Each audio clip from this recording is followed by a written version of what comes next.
now give the floor to the representative of the Russian Federation.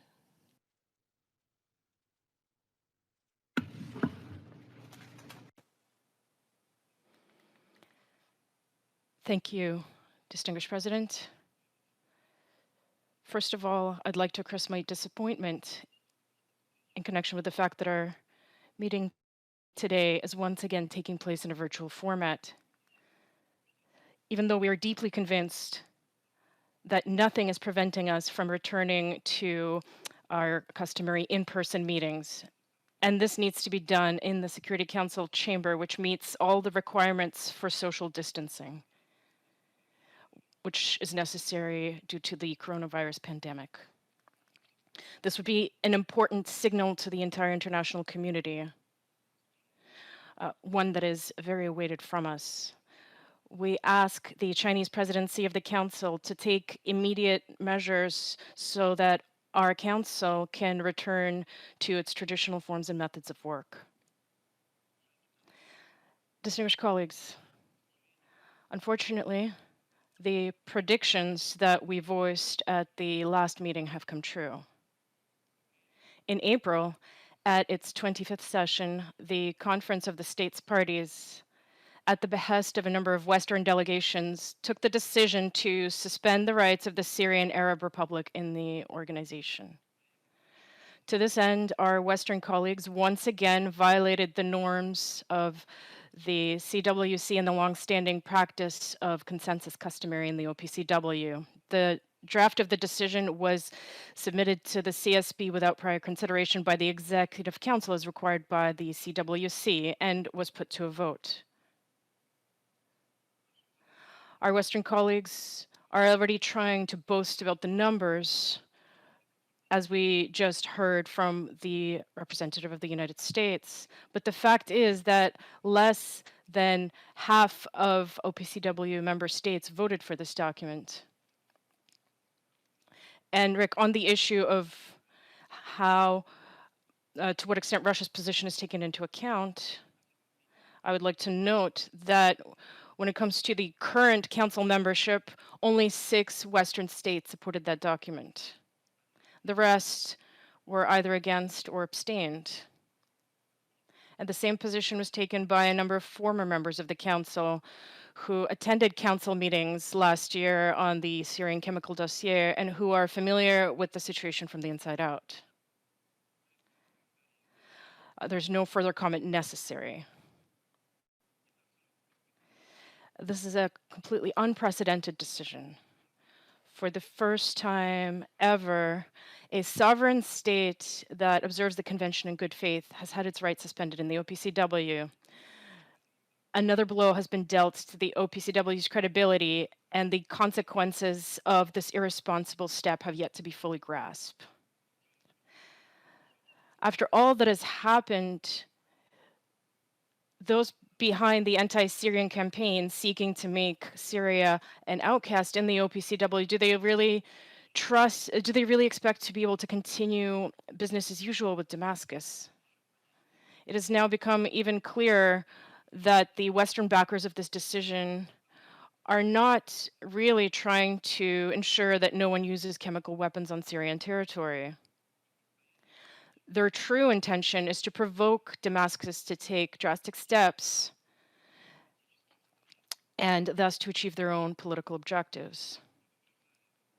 We have warned about the, frankly, staged nature of this venture.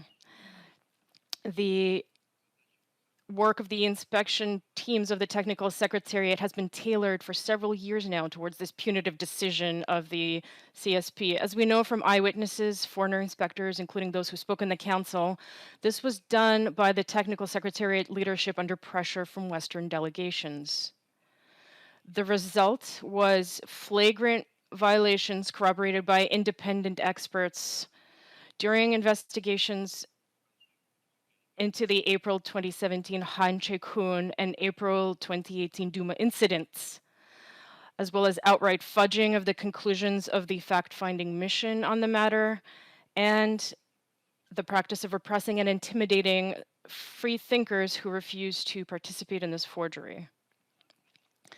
The culmination of these machinations is the establishment in the Technical Secretariat, in violation of all longstanding norms and practices of the OPCW, primarily the principle of consensus, of an illegitimate investigation and identification team. That team, like the FFM, has disregarded the principles of conducting investigations, above all, the chain of custody, and gave rise to a report replete with factual and technical errors in which the Syrian authorities are accused of using chemical weapons on 2 occasions. This report does not stand up to any criticism. However, just as it was with the Duma report, the leadership of the Technical Secretariat remains completely deaf to such criticism. And that document became the formal basis for the decision to suspend Damascus's rights in the OPCW. I would like to draw your attention to one more prediction of ours that came true. If you recall, since the beginning of the year, we have said that by the April session of the CSB, the IIT will likely present another propaganda product to foment anti-Syrian sentiments. And that is exactly what happened. Right on the eve of the vote in The Hague, the IIT throws in a report on the incident in Sarakib in February. In order to assess its quality, it's just simply necessary to say that it repeats all the same errors that were repeatedly criticized through and through in the FFM Duma report and the first IIT report. I will give some specific examples of this. From the report itself, it follows that the IIT never traveled to the site of the incident. All material evidence was collected by representatives of the notorious White Helmets NGO. How can one talk of a chain of custody in such circumstances? Half of the witnesses that were interviewed were once again primarily White Helmets.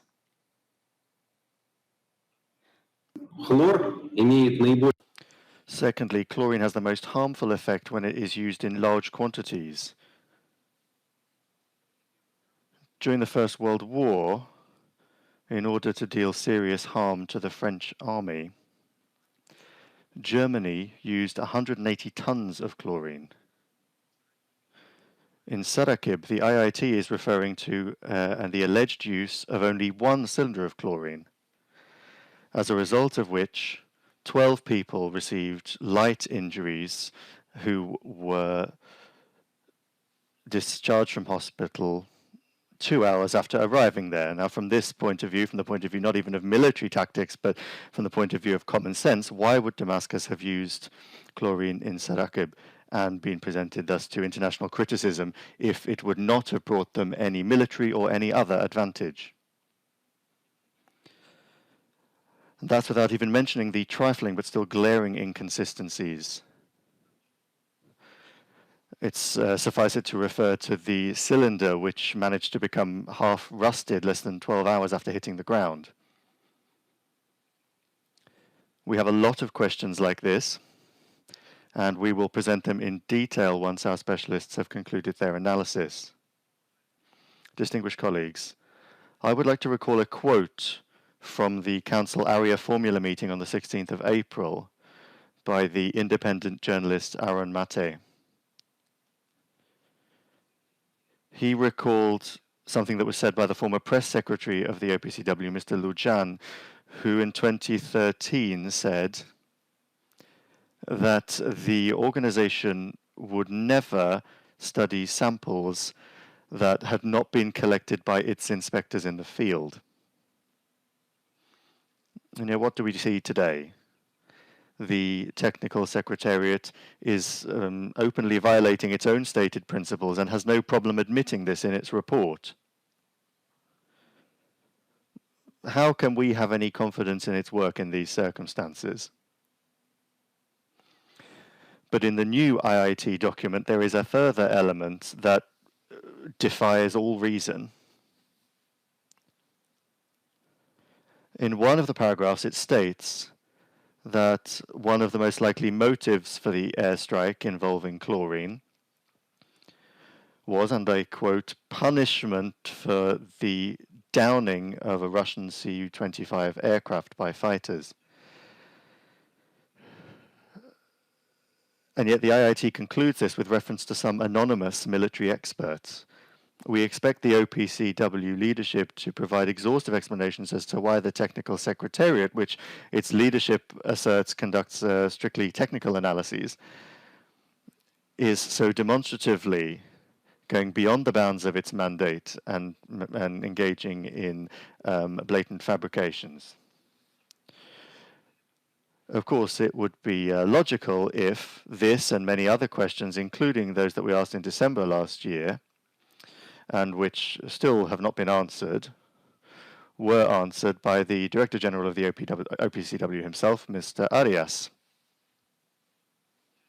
His participation in today's meeting, incidentally, was planned. However, at the last minute, he refused, referring to his busy workload. I would like to take this opportunity to ask the future Estonian presidency to send an invitation to Mr. Arias in a timely fashion to participate in the Council meeting on Resolution 2118 in June, and to choose a date for him that would fit with his schedule. In his absence, I would like to ask you, Ms. Nakamitsu, to comment on the question that I raised. Mr. President, we cannot allow the OPCW or any other specialized international platform becoming a tool to punish those that have fallen out of favor by using unfounded accusations of the use of weapons of mass destruction. Any other state could end up in Syria's position, states that the Western colleagues have decided to put pressure on using the chemical issue as a lever. Suffice it to look at the latest report of the US State Department on the implementation of the Chemical Weapons Convention. There, on the list of violators, in addition to Syria, there's also Iran, Myanmar, and even China. And yet our American colleagues, who have taken upon themselves the role of judge, say nothing about the fact that the state that has the largest stocks of chemical weapons and is in no hurry to get rid of them is the United States itself.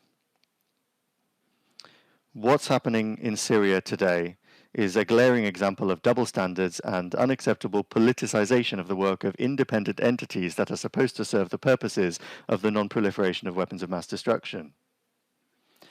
I would like to underscore that Russia, as a responsible member state of the OPCW, categorically condemns the use of chemical weapons by anyone, wherever, and for whatever purposes.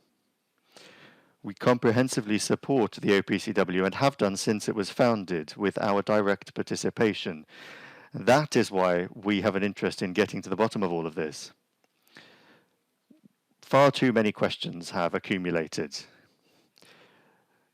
Far-reaching violations have been uncovered, chiefly in the investigation of the incident in Duma, shedding doubt on the reliability of any other conclusions from the Technical Secretariat's inspection missions. Aaron Mate, who I already mentioned and who has briefed the Council twice on the subject of Duma, during the April Area Formula meeting, put a question to the representatives of the United States and the United Kingdom. He asked whether they support an investigation into the situation of machinations around the FFM report by the Scientific Advisory Board of the OPCW with the participation of former inspectors from that mission. I remind you that in accordance with paragraph D45 of the Chemical Weapons Convention, responsibility for the actions of this board lies with the OPCW Director General. We promised Aaron that we would repeat this question in a formal meeting of the Council, and we trust that our colleagues will answer that question today.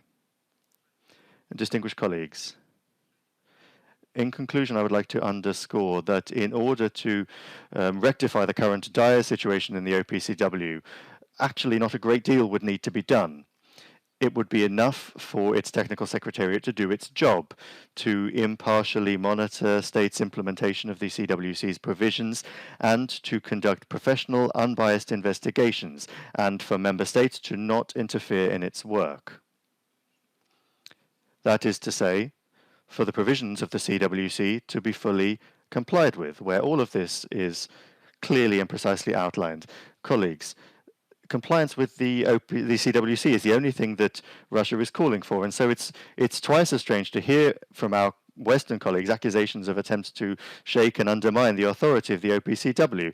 If you followed their logic, it would seem that the organization could be harmed by its compliance with, or their compliance with, the Chemical Weapons Convention.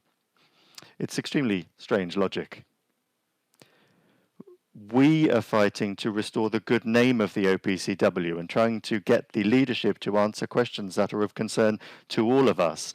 The Security Council cannot allow itself to watch from the sidelines while one of the fundaments of the WMD non-proliferation regime is destroyed through politicization.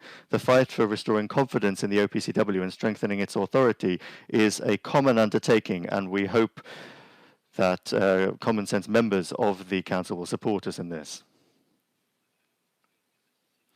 The anti-Syrian decision that I mentioned at the beginning of my statement, which my American colleague spoke of in such glowing tones, is precisely a step in exactly the wrong direction.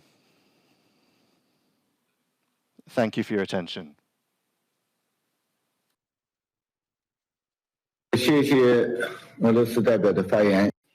I thank the representative of the Russian Federation.